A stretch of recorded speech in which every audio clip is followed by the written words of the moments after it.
back here once again with week 2 of the Stab League. We are facing off against Travesty, and this match has a lot of implications. First of all, we're both 1-0 plus 3 at this point, so whoever wins this game goes 2-0 right now, which is going to be a super solid start to the season. Another one of us drops down to 1-1, which isn't going to be too great. We also, Travesty, I think, has won almost like somewhere from 9 to 12 games straight. And if he wins this game, he secures the title as the longest winning streak in Stab League history. So this is a lot of big implications for him. For me, it's my second game, and I really, really want to do well. So I have that going with me. And yeah, I think this will be a fun game. I did prep hard for this game, unlike the other game that I dropped a few hours ago against Barrigo, where we actually did end up coming out with a victory. But unlike the game with Barrigo, where we had team matchup, Travesty has some major team matchup here right now. So first of all, I don't have much to break through Lugia. Like Lugia kind of like destroys my team. I don't have much to deal with it. And this led to a lot of fractic prepping to try and find a way to deal with Lugia, which I think was one of the cores of my problem. I also ranked Landorus I Incarnate and Tornadus Therian as two of the biggest threats to my team. And I prepped really, really hard for both of them, but as you can see right here, they didn't show up. Bisharp also huge threat to my team. This is really the only reason I brought Tapu Lele last minute was because of the Bisharp. Otherwise, I had Hawlucha on this team the whole way through prepping, but I decided to drop Hawlucha at the last minute for Tapu Lele. I needed a way to deal with that sucker punch from Bisharp. Starmie again, adaptability just rips through my team. Same thing with Diancie. I didn't think Decidueye had that great of a matchup. I didn't think Infernape had that great of a matchup. I also didn't think Hydreigon was going to do too much if it was able to come. And then Volcanion, generally, I thought was a bad mon. Didn't think it was going to come. And Electros. I don't know why, but I put him at the bottom of my threat list, and I kind of just forgot about it. I think I was very much underestimating the power of Electros during prep. And you'll see how that plays into the game later. So that's just my thoughts on like what he was gonna bring. I thought he was gonna bring Lugia, Landorus Incarnate, Tornadus Theory, and Bisharp, Starmie, and Diancie. So I ended up getting 3 out of 6 of those right, which was a problem. And then the other 3 that came were the bottom 3 stuff that I didn't prep too much for. So you see I'm a little bit on the back end of prep.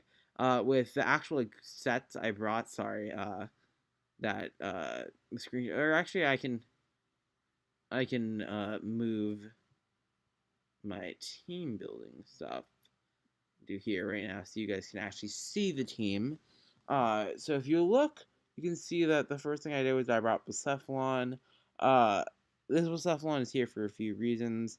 It can hit Lugia pretty hard. It can hit and once it gets a +1 speed, it can rip through a lot of his team. Ghost DMZ hits like everything super hard. And I think with that coverage, I basically hit everything on his team for at least neutral, and most things are super effective.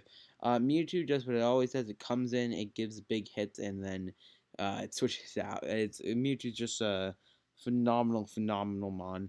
It just has a great match against him. Weavile was really forced to be brought because I needed something to beat the Lugia. Metal Claw was also forced to be brought to beat the Diancie, and Brick Break to bring to beat the Bisharp. So I really had like 4 move syndrome here because I also wanted to run Ice Shard for Lando, but I ended up not doing that, which ended up working out. It's also really speedy Weavile because surprisingly Lugia is bulky AF, but it's also fast AF.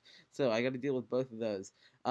Next we got a Choice Scarf Landorus and which Choice Scarf rocks here. My plan is to try and bluff that I'm not Scarf for a little while and then come in late game and basically like scare him off with that.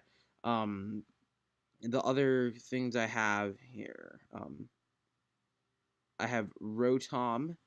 This is with leftovers, and it's a really bulky set to just live hits from his different mons like Infernape and stuff like that. And then finally, you can see the final mon is Halucha here. But, as I told you earlier, I did not bring Halucha. Instead, I ended up bringing this Tapu Lele set, which was 100% just there to beat down the Lugia. That's literally all it came for. This was the Lugia check. But ironically, Lugia actually beats the set with Shadow Ball, which we'll end up seeing a little bit later. That was a huge mistake in prep on my part. I should have brought Halucha to this game. Halucha had a great matchup against him, and it was that was a huge mistake on my part. And Tapu Lele really didn't do too great in this game, and I should have known not to bring it. So that's the problem there. Just looking at the team, I brought way too many things just to try and deal with Lugia that I really didn't prep for Electros at all, and Electros just has a phenomenal matchup with my team now that I'm like just looking at it here. Volcanion also is going to be able to rip some serious holes in my team, and if that Hydreigon has Scarf, which I believe it is, that's also going to be a huge problem. So this is going to be a very, very big upwards climb. So let's start this game off. So I lead with Lando here because I want to try and get that like bluff right from the beginning. I also want to get rocks up because I need to break the Lugia's multi-scale. So I click Stealth Rocks knowing very well that he's going to click Hidden Power Ice here. But I'm saying, okay, I'm going to live with Hidden Power Ice. It's worth it. I really need these rocks up. And I get the rocks up. Here I say, okay, I have a safe switch in Tapu Lele. He goes for Volt Switch. This is the beginning of his Volt turn, which is very annoying. He goes in the Lugia, which I'm like, sick. This is my check for it. But his own Lugia has defog, and I forgot he was fast, so I get a slow taunt off. He now fires off a Shadow Ball, which does so much to me. My Nature's Madness is doing half, but like he still has leftovers recovery. Luckily, he switches out here, but he's predicting my switch. Now, I think this Electros probably has Flamethrower or Drain Punch, so I need to switch out. But luckily, he switches out there too, but he makes a wrong switch into Nancy. So finally, because he messes up with the switch there, I finally get the momentum. At this point, I'm just going to fire off a Shadow Ball with Rotom. I should have known that he was going to go for Roost here. Therefore, he was going to lose Flying typing. So Thunderbolt was 100% the wrong play there. I should have clicked Hydro Pump again. Again, I don't know what I was doing there. But at this point, he's going to click Roost again. And I have no other option than just to talk to him because I just need to make sure that his multi-scale is broken. He pivots into Electros here. I click Thunderbolt. At this point, I'm forced to switch out in case he has Giga Drain. He does go for the Giga Drain, and Mewtwo takes a decent sum from that. But Mewtwo can just fire off an Aura Sphere at this point. Basically, my idea was, at this point of the game, he either swaps to Hydreigon or Bisharp to have the Scythe Strike, eat the Scythe Strike, because two Scythe Strikes would have killed this Electros. I didn't think he was going to risk that. So I thought he has two options. Either he stays in with Electros, goes for a move, and then I kill the Electros with Scythe Strike, which he doesn't want, or he switches out to Hydreigon or Bisharp, and then Aura Sphere kills those. And I was heavily mistaken because I completely forgot that Electros can just stay in and then Volt Switch. So that was clearly the wrong play there. I should have clicked Scythe Strike because he was just going to Volt Switch there. It doesn't make sense for him to hard switch. But he does Volt Switch. Mewtwo's taking a lot of damage here, and he goes into Hydreigon. I know Hydreigon's Scarf now, so I'm going to have to switch out into Weavile, and he's going to get a big hit off on the Weavile, or at least I think. But instead he puts in a Thunder Wave. So now I jot in my head, 100% he's not Scarf. Adding on top of this, I find out late game that like a paralyzed Weavile still outspeeds a large majority of his team. It outspeeds like the Bisharp. It outspeeds Electros, I think. Maybe Volcanion. So like, I don't know. I didn't really do those calcs in game. I just presumed that because it was paralyzed, it wasn't going to be doing anything, which again is something that comes to hurt me later in this game. So at this point, I basically think, okay, Weavile's crippled. I'm just going to fire off an Ice Shard. Oh yeah, I did put Ice Shard on the set. Sorry, I forgot about that. At this point, Volcanion, my safe switch in is just Rotom, but it's not safe because he gets a burn on me. He does a lot. So that wasn't a safe switch in. At this point, my best play is just to fire off a Thunderbolt. I really can't afford to try and make a prediction. With this Electros now, it makes my play is just to try and sack the Weavile and see if I can get something going. He goes for Volt Switch. He goes back into his Volcanion. I'm just going to try and sack this Weavile off. I click Ice Shard, and he clicks Steam Eruption, and now we're down 6-5. And my plan here now is I go into Lando, just click Earthquake here, and I'm good. But no, he switches into Lugia.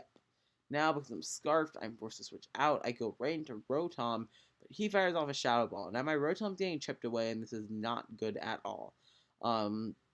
Luckily, Toxic is racking up on him. Here, he's just going to try to just click Roost multiple times. But luckily, he's actually losing this war because he's Toxic. So he ends up actually switching at this point. I fire off another Thunderbolt. As you can see, I'm not predicting Diddly Bubkiss. And now at this point, I finally Toxic the Electros, but he gets the Giga Drain, so that really doesn't mean that much, because now he's up really high again. I send in the Mewtwo here. I'm not going to make the same mistake twice. I click Side Strike and I kill him when I should have clicked Side Strike earlier. And this is easily the most pivotal turn of the game. When he showed that he had Thunder Wave on his Hydreigon, I thought he 100% signaled that he wasn't Scarf. So what my plan was on this turn was I click Aura Sphere, kill the Hydreigon. Then he can like go into Bisharp, but like at that point I probably should just win the game because my 4 remaining Mons can all beat Diancie plus Bisharp plus look excuse me. Yeah, it can be the Mons he has right now, barring Hydreigon. So, I mean, just clicking Thunderwave there 100% convinced me that he wasn't Scarf. But there's a reason Trav is it's like 12-0 up until this point, because this man bluffed Scarf like a freaking god. Like, oh my god, the whole game I thought he wasn't Scarfed, and he just revealed it at the end, and it was just an amazing plan. Hats off to him.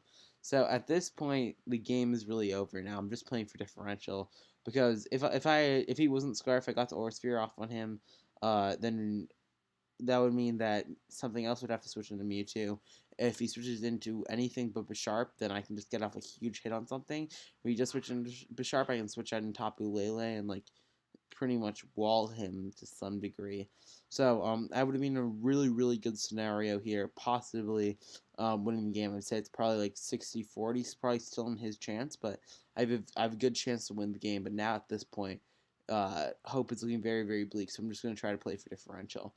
At this point, I reveal I'm Scarf, so he didn't see this coming, and this was really, really nice for me because it's knocking him off his feet. I go into Tapu Lele here. I realize my best play is just to sack the Tapu Lele, so then I can go right back into the Landorus and fire off 2 U-turns. He predicts this though, goes on Volcanion. I should have clicked Earthquake there. I knew he was going to switch out.